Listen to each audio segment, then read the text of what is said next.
Hey guys, आज मैं बोलना चाहूँगा एक ऐसी लेडी के बारे में जो अपने पैशन से अपनी ज़िंदगी की कश्ती को डूबने से बचा लिए, जिनका नाम है जेके रोलिंग, जो एक बहुत बड़ी पैशनेट राइटर और द हैरी पॉटर की ऑथर हैं।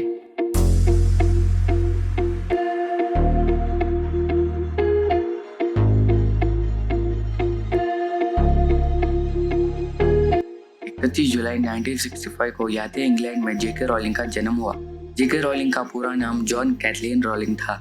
रोलिंग को बचपन से कहानियां लिखना और पढ़ना बहुत पसंद था।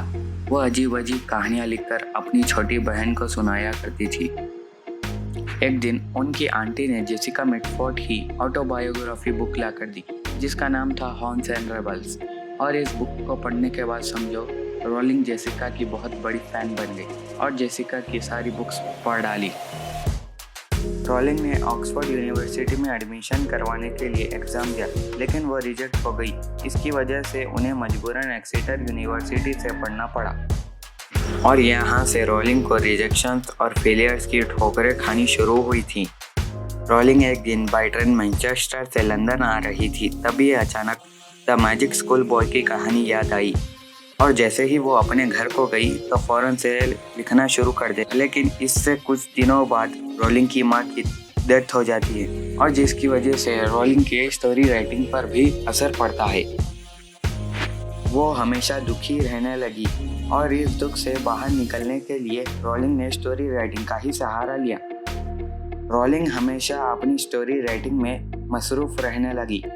रोलिंग जॉब की तलाश में पुर्तगाल चली गई। वहाँ उनको एक इंग्लिश टीचर की जॉब मिलती है। वो अपनी जॉब और अपनी स्टोरी राइटिंग का भी काम करती हैं और पुर्तगाल में ही उनकी मुलाकात एक जर्नलिस्ट जॉर्ज अर्नेट से हुई। दोनों की सोच बहुत मिलती थी, तो आगे चलकर दोनों ने शादी कर और दोनों को एक डॉटर हुई, जिसका नाम रोलिंग ने अपनी फेवरेट राइटर जेसिका रखा।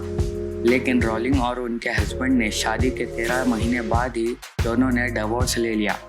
रोलिंग ने अपनी डॉटर को लेकर छोटी बहन के यहाँ स्कॉटलैंड चली गई। रोलिंग को 4 बातें बहुत सता रही थी।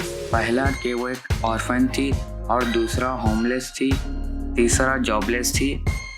ये सब होने के बाद रोलिंग अपने मन में ये सोच रही थी कि वो अपने जान पहचान के लोगों के बीच में खुद सबसे बड़ा फेलियर थी।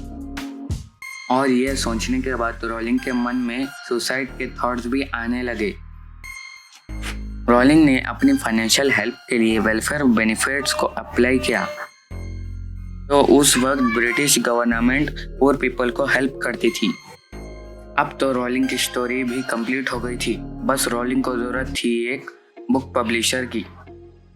रोलिंग ने पुराने टाइपराइटर से हैरी पॉटर बुक लिखी और एक के बाद एक पब्लिशर से रिजेक्शंस की ठोकरें खानी पड़ी। कुल मिलाकर 12 पब्लिशर्स ने रोलिंग की बुक पब्लिश करने से रिजेक्ट किया। अब तो रोलिंग भी हार मान चुकी थी, लेकिन आखिरकार लंदन के पब्लिशिंग हाउस ब्लूम्सबरी के चेयरमैन पब्लिश करने को तैयार हो गए और 26 जनवरी 1997 को बुक पब्लिश करने के बाद मानो सब कुछ उल्टा हो गया।